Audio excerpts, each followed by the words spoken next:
Today we're going to read in Chapter 8 of The Man Who Was Thursday.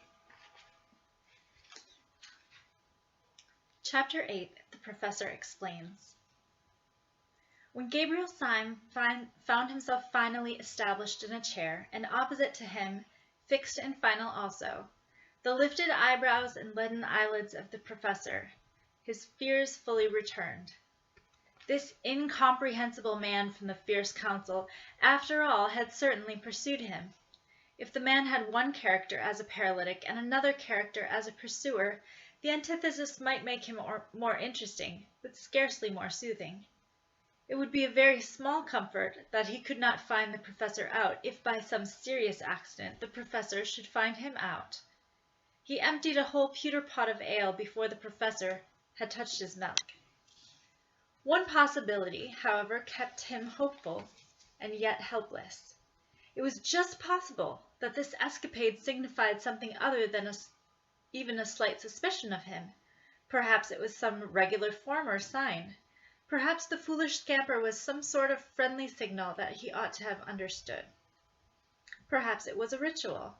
Perhaps the new Thursday was always chased along Cheapside, as the new Lord Mayor is always escorted along it. He was just selecting a tentative inquiry, when the old professor opposite suddenly and simply cut him short. Before Syme could ask the first diplomatic question, the old anarchist had asked suddenly, without any sort of preparation, "Are you a policeman?" Whatever else Syme had expected, he had never expected anything so brutal and actual as this. Even his great presence of mind could only manage a reply with an air of rather blundering jocularity. "A policeman," he said, laughing vaguely. "Whatever made you think of a policeman in connection with me?" "The process was simple enough," answered the professor patiently. "I thought you looked like a policeman." "I think so now." "Did I take a policeman's hat by mistake out of the restaurant?" asked Syme, smiling widely. "Have I by any chance got a number stuck to me somewhere? Have my boots got that watchful look? Why must I be a policeman? Do let me be a postman." The old professor shook his head with a gravity that gave no hope, but Syme ran on with a feverish irony. "But perhaps I misunderstood the delicacies of your German philosophy. Perhaps policeman is a relative term. In an evolutionary sense, sir, the ape fades so gradually into the policeman that I myself can never detect the shade.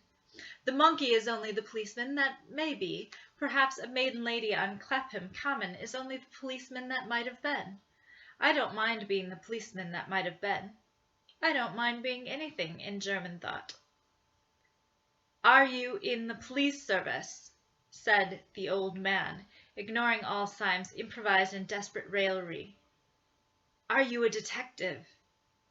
Syme's heart turned to stone, but his face never changed. "Your suggestion is ridiculous," he began. "Why on earth—" The old man struck his palsied hand passionately on the rickety table, nearly breaking it. "Did you hear me ask a plain question, you paltering spy?" he shrieked in a high, crazy voice. "Are you or are you not a police detective?" "No," answered Syme, like a man standing on the hangman's drop. "You swear it," said the old man, leaning across to him, his dead face becoming as it were loathsomely alive. "You swear it! You swear it! If you swear falsely, will you be damned? Will you be sure that the devil dances at your funeral? Will you see that the nightmare sits on your grave? Will there really be no mistake? You are an anarchist. You are a dynamiter. Above all, you are not in any sense a detective. You are not in the British police." He leant his angular elbow far across the table and put up his large, loose hand like a flap to his ear.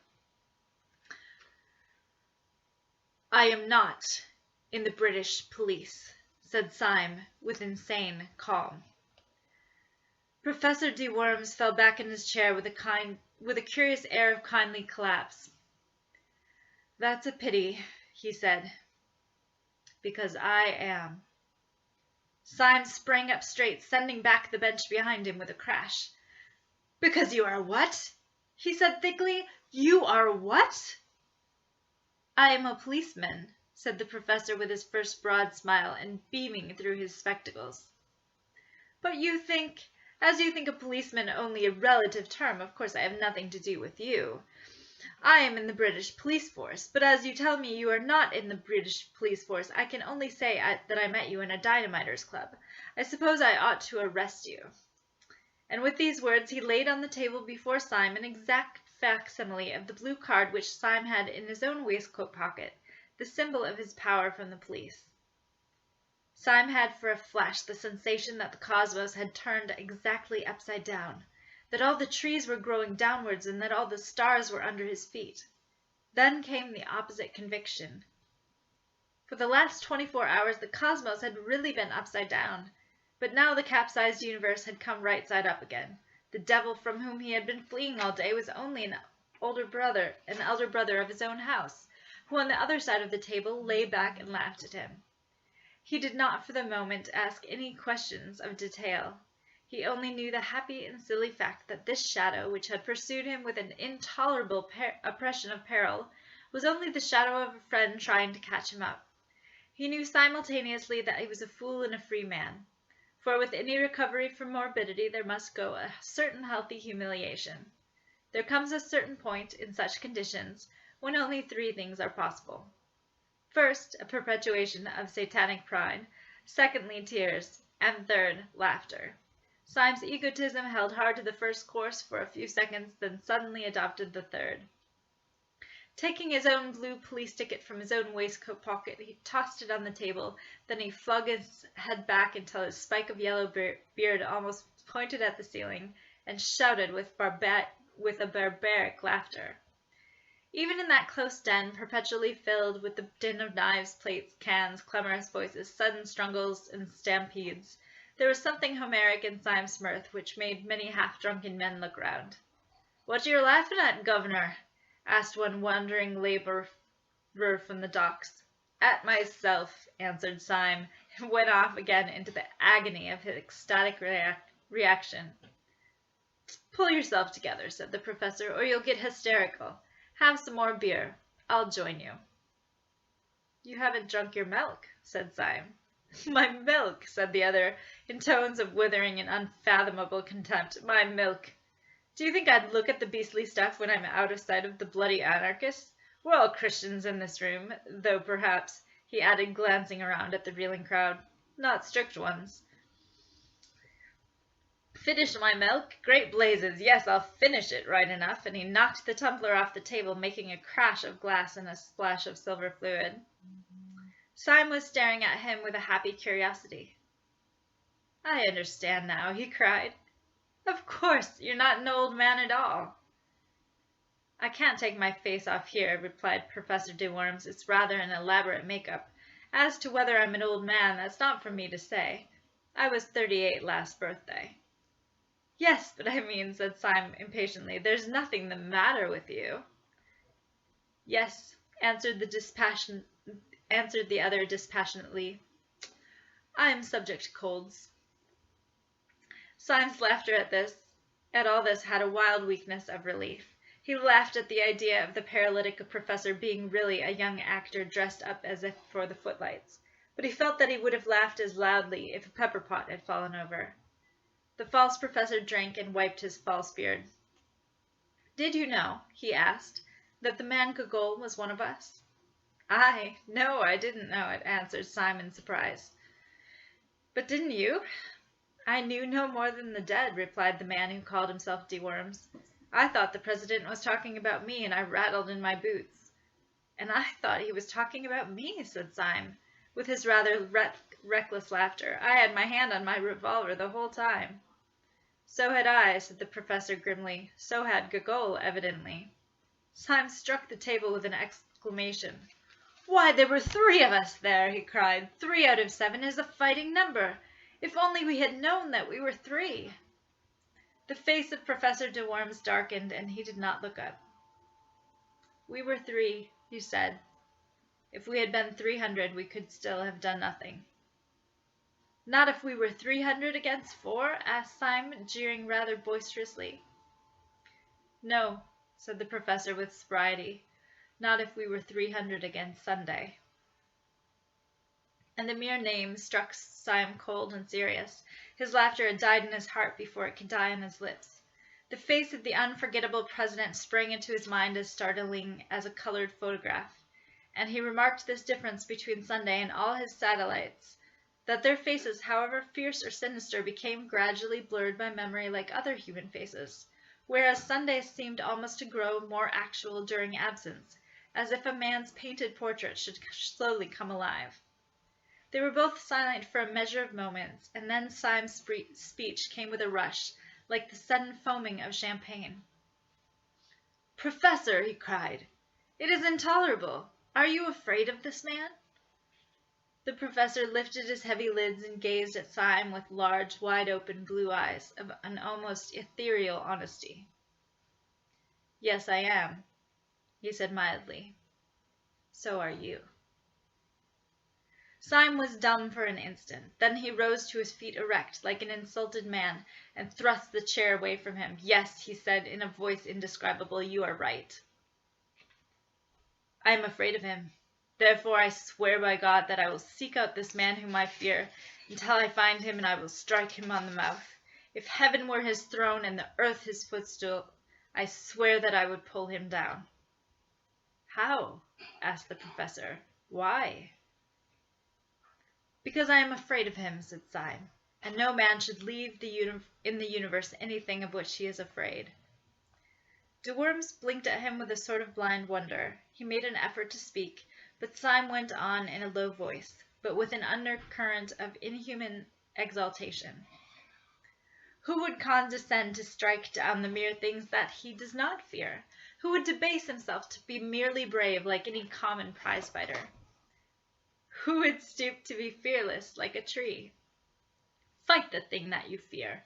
You remember the old tale of the English clergyman who gave the last rites to the brigand of Sicily, and how on his deathbed the great robber said, 'I can give you no money, but I can give you advice for a lifetime. Your thumb on the blade and strike upwards.'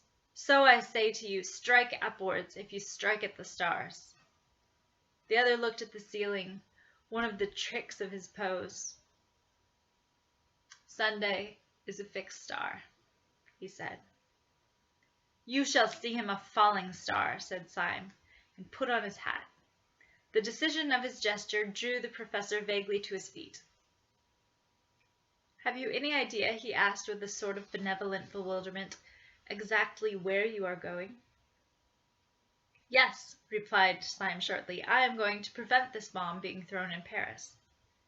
"Have you any conception how?" inquired the other. "No," said Syme, with equal decision.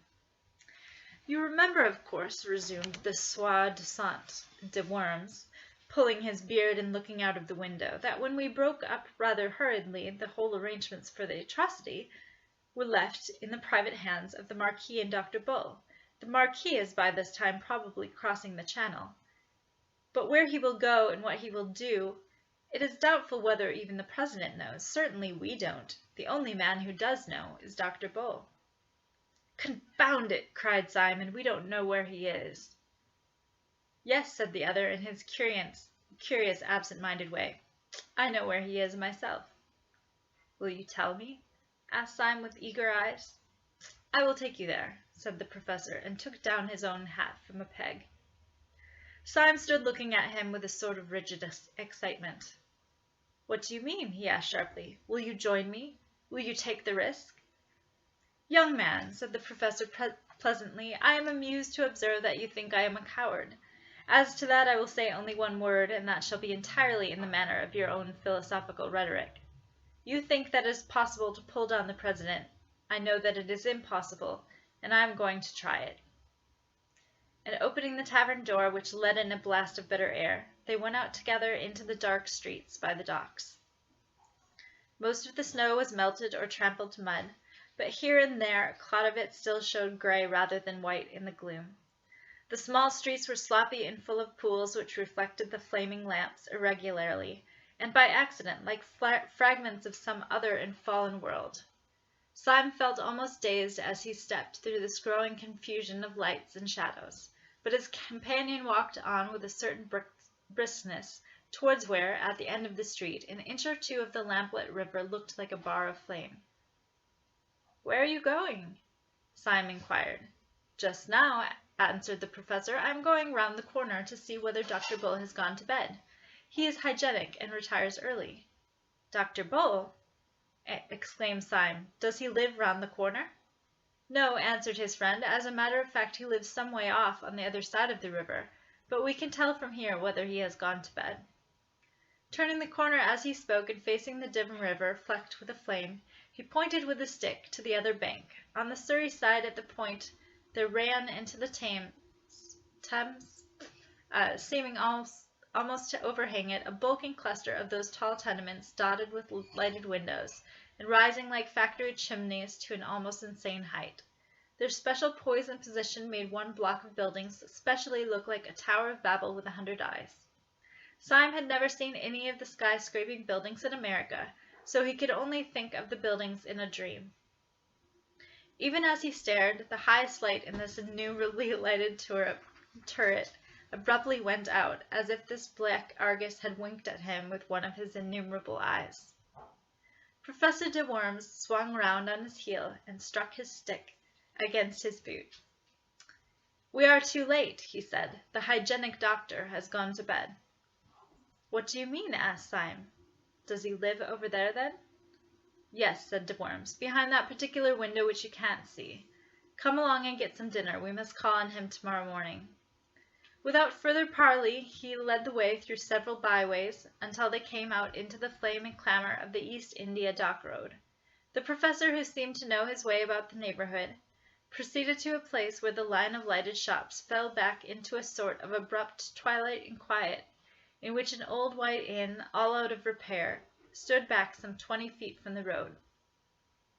"You can find good English inns left by accident everywhere, like fossils," explained the professor. "I once found a decent place in the West End."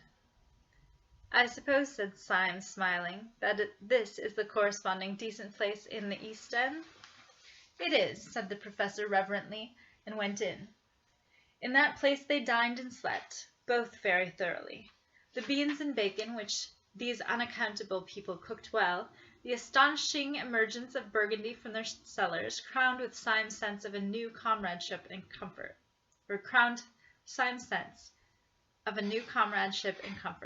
Through all this ordeal, his root horror had been isolation, and there are no words to express the abyss between isolation and having one ally.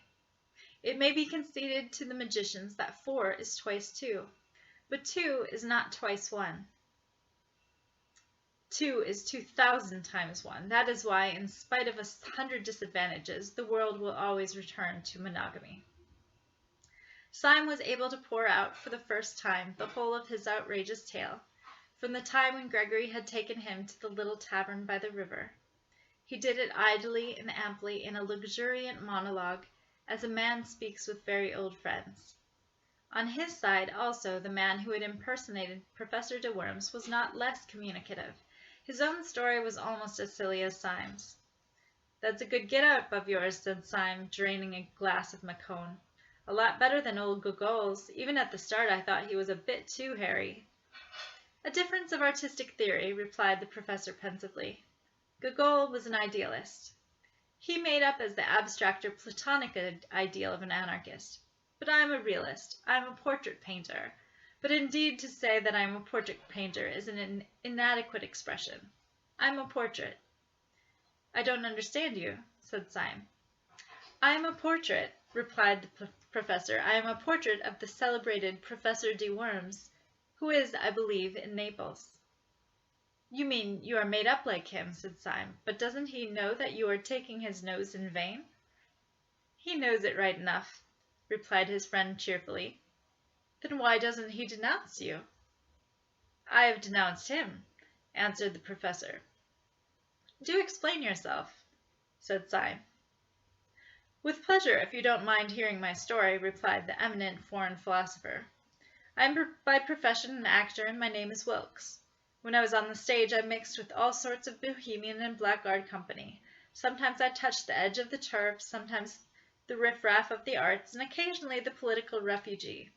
In some den of exiled dreamers I was introduced to the great German nihilist philosopher Professor de Worms. I did not gather much about him beyond his appearance, which was very disgusting, and which I studied carefully. I understood that he had proved that the destructive principle in the universe was God, hence he insisted on the need for a furious and incessant energy, rending all things in pieces. Energy, he said, was the all. He was lame, short-sighted, and partially paralytic. When I met him, I was in a frivolous mood, and I disliked him so much that I resolved to imitate him. If I had been a draughtsman, I would have drawn a caricature. I was only an actor. I could only act a caricature.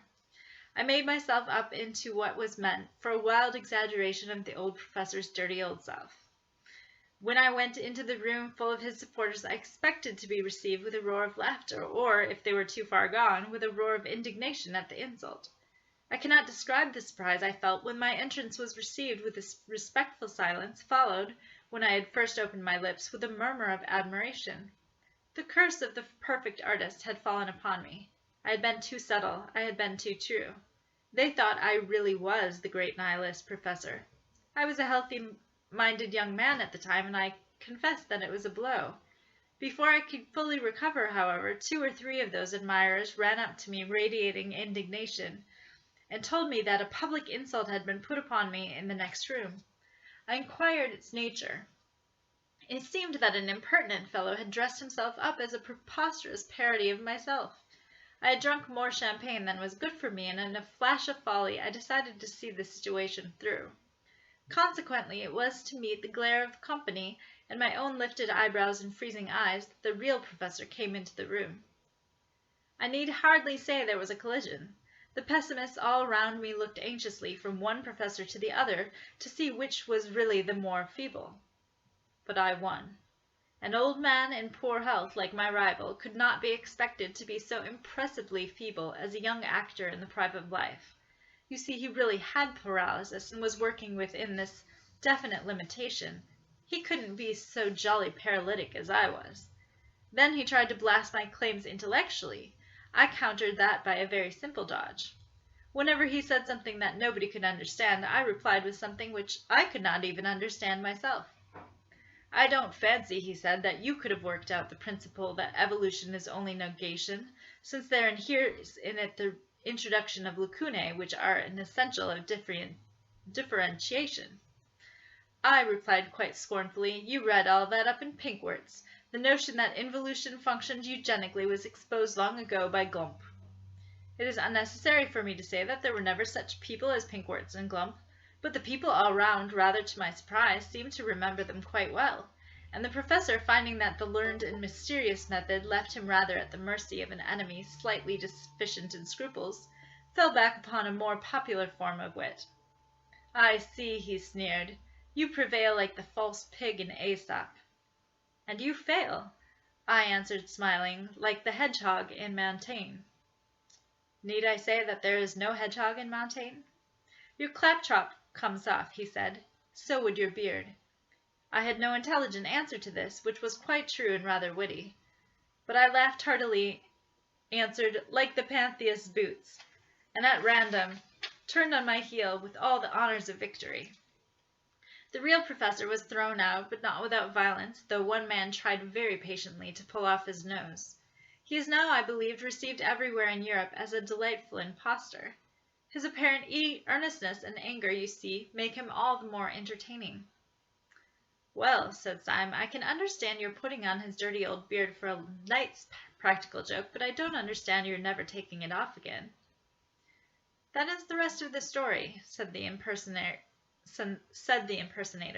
When I myself left the company, followed by reverent applause, I went limping down the dark street, hoping that I would soon be far enough away to be able to walk like a human being.